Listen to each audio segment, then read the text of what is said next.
दोस्तों, आप लोगों ने नाम सुना होगा बीबी के ग्रुप का। यार आप लोगों को मालूम होगा Oppo, Vivo, one plus, Realme, iQOO, ये सारी कंपनीज ये बड़ा सा ग्रुप ओन करता है। लेकिन आखिर ये ग्रुप क्या है, किस तरीके से शुरुआत हुई और किस तरीके से दुनिया का सेकंड लार्जेस्ट ब्रांड बन गया। और तो सबसे बड़ी बात है कि इंडिया में भी अगर मैं सारी कंपनीज का मार्केट शेयर जोड़ दूं ना, इंडिया में भी ये नंबर 1 हो जाते हैं। और सबसे बड़ी बात ये है कि हर कंपनी के पीछे इनका एक रीजन होता है, यानी कि काफी सारी कंपनी से लॉन्च करते हैं, लेकिन हर कंपनी के पीछे एक लॉजिक होता है, कुछ रीजन होता है। बिना मतलब के लोग कंपनी लॉन्च नहीं करते और इसलिए मार्केट में इतनी सारी कंपनीज है। तो चलिए आज हम इस वीडियो में बीबी के ग्रुप के बारे में बात करने वाले हैं। यानी कि काफी इंफॉर्मेशन तो आप लोगों को पता है, लेकिन यहाँ पे आपको सिर्फ वही इंफॉर्मेशन मिलेगी जो आप लोग इससे पहले नहीं जानते होंगे।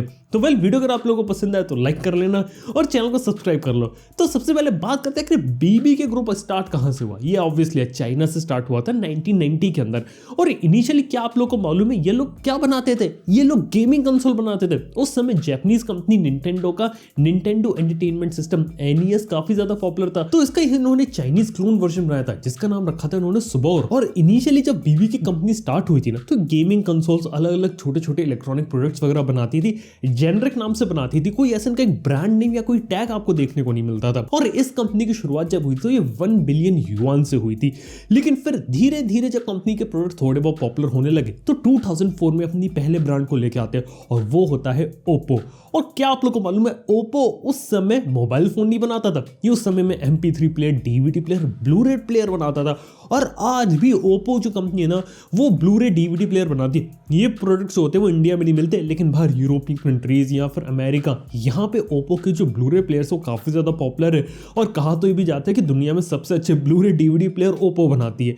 ये कुछ फैक्ट्स हो जाते हैं जो मैं यहाँ पे क्लियर कर देने वाला हूँ, लेकिन हाँ यहाँ पे काम होता है। लेकिन फिर धीरे धीरे आफ्टर 2008 तक आते आते वो धीरे धीरे मोबाइल फोन वाले बिजनेस में भी जाते हैं। जैसे आप लोग को मालूम है 2010 में वो ओप्पो रियल नाम से भी अपने एक फोन निकालते हैं जो कि फीचर फोन की तरीके से होता है। तो इस तरीके से कहानी चलती है। और इसी बीच में 2009 से ही बीबी के ग्रुप से एक और कंपनी निकलती है जो कि ओप्पो से बिल्कुल अलग रहती है, लेकिन ओप्पो की तरह ही काम करती है। आप लोग समझ गए होंगे 2009 में बात करने वाला हूँ वीवो की। वीवो कंपनी की शुरुआत वहां से होती है। ये लोग बेसिकली फीचर फोन बना रहे होते हैं स्टार्टिंग के अंदर। ओप्पो भी बना रहा है, वीवो भी बना रहा है, लेकिन दोनों कंपनी इंडिपेंडेंट एक दूसरे से बिल्कुल अलग तरीके से काम करती हैं।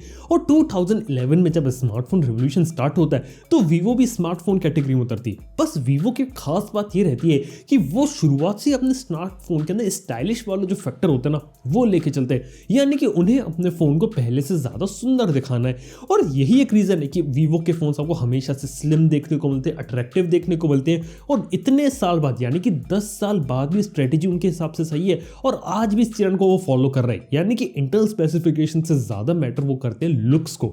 ये बात होती है वीवो कंपनी के बारे में। लेकिन ओप्पो की बात करें, ओप्पो भी फिर वीवो जैसी स्मार्टफोन्स वगैरह निकालना शुरू करती है। लेकिन हमेशा से जो ओप्पो का डाइवर्सिफिकेशन रहता है ना, वो रहता है कि डिजाइन वगैरह पर तो ठीक है, लेकिन इंटरनल टेक्नोलॉजी पर भी फोकस करो। और इसलिए वो हेवीली इन्वेस्ट करते हैं R&D के अंदर। और यही एक रीजन है कि जो ओप्पो है ना, आज के समय सबसे ज्यादा हर टेक्नोलॉजी के अंदर इन्वेस्ट कर रही है। जैसे बात करें अंडर डिस्प्ले कैमरा का उन्होंने प्रोटोटाइप बनाया, फास्ट चार्जिंग के बारे में वो बात करते रहते हैं, यहाँ तक कि पेरिस्कोप जूम का फर्स्ट प्रोटोटाइप। यहाँ फिर दूसरी टेक्नोलॉजीज के बारे में बात करें, ओप्पो की खास बात ये थी जो दूसरी कंपनी से मिसिंग थी। और उस समय जो ओप्पो है ना, वो हल्की सी जो टेक इंथुजियास्ट होते हैं ना, यानी कि जो टेक लवर्स होते हैं, उनके लिए काम कर रही थी, जिन्हें नई नई टेक्नोलॉजी पसंद आती है। और यही एक रीजन है कि फिर ओप्पो की तरफ से आपको ओप्पो N1 जैसा फोन देखने को मिलता है, साइनोजन OS पे चलता है, रोटेटिंग कैमरा देखने को मिल रहा है, अलग अलग एक्सपेरिमेंट कर रहे हैं, कमाल कमाल के फोन्स निकाल रहे होते हैं। लेकिन फिर एक दिन क्या रहता है, अराउंड 2013 की ही मैं बात कर रहा हूँ, वहां पे एक दिन वो डिसाइड करते हैं यार ये सब तो ठीक है, हम ये सब टेक्नोलॉजी बना सकते हैं, लेकिन हम अपने फोन इतने ज्यादा बेच नहीं पा रहे हैं। वीवो की स्ट्रेटेजी फॉलो करते हैं,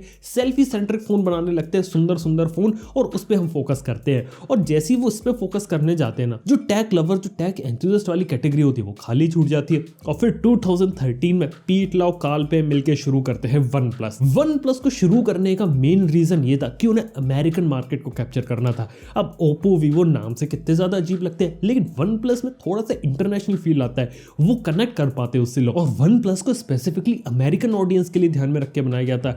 यानी कि एक फ्लैगशिप किलर निकाला जाए, यानी कि जिस तरीके से यूएस में लोग महंगे महंगे फोन खरीदते हैं, वैसी ही टेक्नोलॉजी अगर उन्हें सस्ते में प्रोवाइड की जाए और साथ ही साथ उन्हें प्रीमियम फील कराया जाए, तो ये चीज काफी सही होगी ना। 2014 में इसी फिलॉसफी पे OnePlus 1 रिलीज होता है, जाती मार्केट के अंदर हिट हो जाता है, यूएस में भी धीरे धीरे पॉपुलर होने लगता है और यूएसए में ओप्पो वीवो से जल्दी पॉपुलैरिटी यहाँ पे OnePlus को देखने को मिलती है। लेकिन बात पूरी यहाँ खत्म नहीं हो जाती।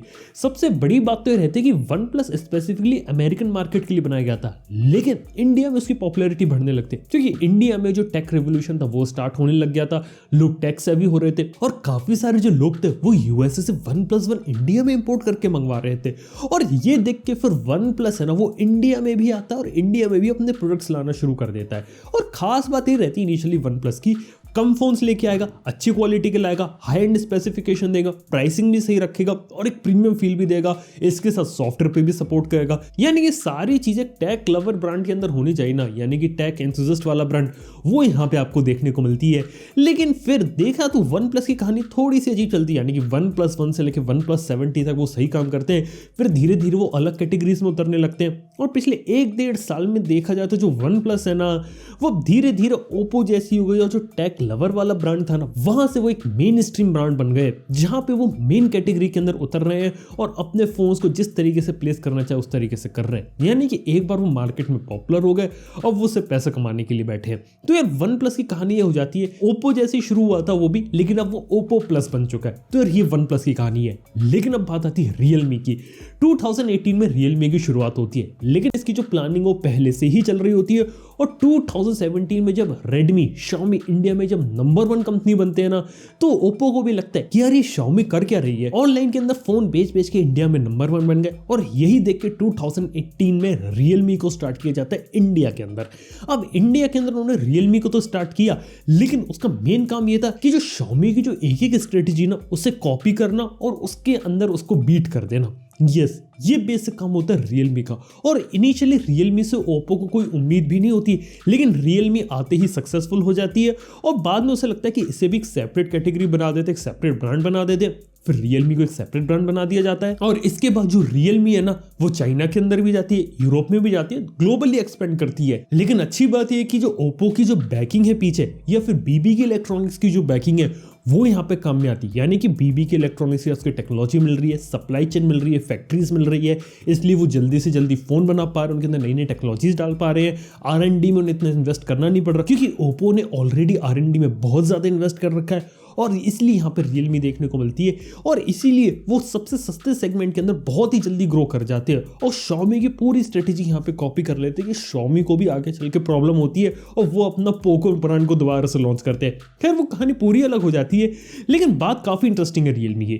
तो बात करें ओप्पो, Realme, OnePlus, ये तीनों ही कंपनीज एक तरह से बिल्कुल ही सिमिलर है और इंटरनल की रिसर्च एंड डेवलपमेंट टीम भी सेम है। अगर आप बात करें तो टेक्नोलॉजीज के नाम अलग अलग होते हैं, लेकिन चीज़ आपको सेम देखने को मिलती है।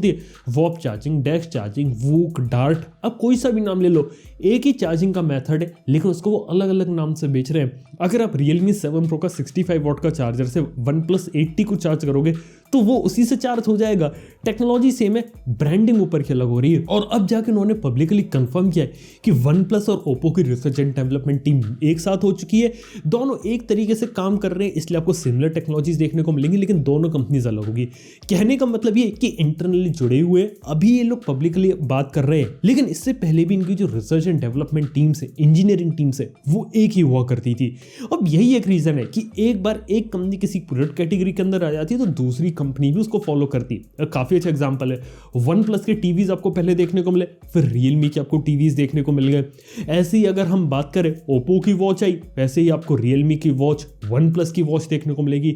यानी कि एक तरफ से प्रोडक्ट डेवलप हो रहा है, वो अलग अलग मार्केट के थ्रू, अलग अलग चैनल्स के थ्रू जा रहा है। यार ये चीज आपको यहाँ पे देखने को मिल रही है विथ माइनर चेंजेस के साथ। तो यार ये कहानी हो जाती है इनकी। इसके साथ ही पिछले साल इंडिया में एक नई कंपनी रजिस्टर होती है जिसका नाम रखा रहता है O+।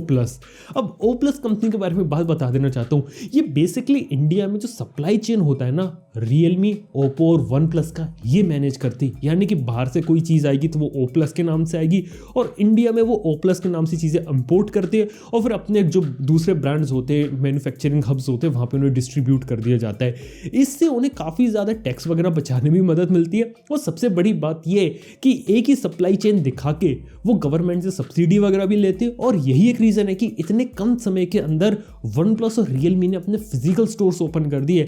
एप्पल जैसी बड़ी कंपनी अभी तक अपना फिजिकल स्टोर ओपन नहीं कर पाई है। Xiaomi को भी बहुत ज़्यादा टाइम लग गया था, लेकिन यहाँ पे इनके पास एक एडवांटेज रहता है। तो यार ये कहानी रहती है। वहीं बात करें वीवो की, वीवो ऑलरेडी ऑफलाइन के अंदर फोकस कर रही थी, ऑफलाइन के अंदर अलग अलग फोन्स निकाल रही थी, लेकिन अब उन्हें भी प्रॉब्लम होती है 2019 में कि लोग ऑनलाइन में फ़ोन खरीद रहे, इसलिए अपनी वो Z सीरीज U सीरीज निकालते हैं, लेकिन उन्हें बहुत ही जल्दी उन्हें बंद करना पड़ता है। उसके पीछे का रीज़न ये है कि वीवो का ऑलरेडी ऑफलाइन नेटवर्क स्टैब्लिश था और वो अपने कुछ फ़ोन अगर ऑनलाइन निकालते तो ऑफलाइन वालों को प्रॉब्लम हो जाती है। ये प्रॉब्लम से बचने के लिए उन्होंने ऑनलाइन वाली चीज़ें बंद कर दी, ऑफलाइन भी फोकस करने लगे और ऑनलाइन के लिए एक नई कैटेगरी लेके आती है, यानी कि एक नया ब्रांड को इंट्रोड्यूस करते हैं वो लोग, iQOO। अब देखा जाए तो जो iQOO है ना, वो भी वन प्लस जैसी फिलॉसफी पे बनाया गया था, बस उसके अंदर वीवो की बैकिंग थी, इसलिए उसके अंदर आपको वीवो की टेक्नोलॉजी, वीवो का सॉफ्टवेयर देखने को मिलता है। यहाँ तक कि जो iQOO 3 था वो वीवो की फैक्ट्री में ही बनाया गया था, लेकिन iQOO के साथ प्रॉब्लम ये रहती है कि वो पैंडेमिक से जस्ट पहले रिलीज किया जाता है और उसके बाद पैंडेमिक स्टार्ट हो जाता है, काफी सारी प्रॉब्लम्स आती हैं, इसलिए एक नए ब्रांड को अच्छी तरीके से इंट्रोड्यूस कर नहीं पाए। इवन उनके प्लान्स तो ऐसे थे कि चाइना के बाहर इंडिया के अंदर लाना है, फिर इंडिया के बाहर दूसरी कंट्रीज में भी ले जाना है, लेकिन इंडिया के पास वो कहीं दूसरी जगह जा नहीं पाए। हो सकता है 2021 में वो ऐसा करे, लेकिन iQOO के बारे में स्पेशलिटी ये है कि एक ऑनलाइन सेंट्रिक ब्रांड है जिसके अंदर आपको कम पैसों में ज्यादा अच्छी स्पेसिफिकेशन वाले फोन्स देखने को मिलेंगे और ये वो कंपनी बनने की कोशिश कर रही है जो वन प्लस थी एक जमाने में, यानी कि फ्लैगशिप क्लब ब्रांड। ये एक सिंपल सी स्ट्रेटेजी हो जाती है, यानी कि मल्टीपल मेन स्ट्रीम ब्रांड है और हर ब्रांड के पीछे एक कहानी होती है। एक जमाने में उन्होंने अपना एक स्मार्ट एसेसरी वाला ब्रांड भी निकाला था दूसरी कंट्रीज में, वो इतना ज्यादा चला नहीं। और इसी के साथ ही बात की जाए तो जो वन प्लस जैसी कंपनी थी उसे ओप्पो प्लस बना चुके हैं, यानी कि ओप्पो का ही एक एक्सटेंशन बना चुके हैं, यानी कि हर मामले में वो ओप्पो जैसी काम करेगा, बस प्रोडक्ट के अंदर थोड़ी बहुत जो वन प्लस की जो पहचान होती है वो देखने को मिलेगी। इसके साथ ही काल पे जो कि वन प्लस के को फाउंडर थे, पिछले साल उन्होंने भी कंपनी को लेफ्ट कर दिया। उनके नए ब्रांड के बारे में बस इतनी इन्फॉर्मेशन है कि वो BBK से रिलेटेड नहीं है, वो एक इंडिपेंडेंट ब्रांड होने वाला है और एक इंटरनेशनल होगा जिसके अंदर दुनिया भर के इन्वेस्टर से इन्वेस्टमेंट ली गई है, लेकिन वो एक स्मार्ट एसेसरीज और स्मार्ट स्पीकर वाला ब्रांड होने वाला है। तो यार ये कुछ कहानी हो जाती है। तो फिलहाल की बात की जाए तो BBK ग्रुप बहुत ही जबरदस्त तरीके से काम कर रहा है, बहुत ही ज्यादा उन्होंने एक्सपेंड किया और हर कैटेगरी के अंदर वो लोग एक्सपेंड कर गए हैं। अगर उन्हें आने वाले समय में जरूरत पड़े तो वो अपने नए ब्रांड्स को भी इंट्रोड्यूस कर सकते हैं या फिर करंट ब्रांड्स में और ज्यादा एग्रेशन ला सकते हैं। आप खुद ही देखो रियलमी कितना ज्यादा एग्रेसिव था, ओप्पो कितना ज्यादा एग्रेसिव है, वन प्लस एग्रेसिव होने वाला है, वीवो है, iQOO है।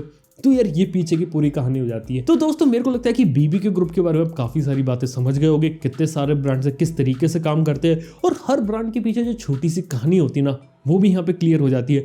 तो दोस्तों आज के इस वीडियो बस इतना ही। वीडियो आप लोग कैसे लगा बात नीचे कमेंट बताना ना भूलना और ये भी बता सकते हो आप लोग नीचे कि आपको BBK ग्रुप में से सबसे फेवरेट कंपनी कौन सी लगती है, क्या वो रियलमी है, वन प्लस, ओप्पो, वीवो, जो भी नीचे कमेंट बताना ना भूलना।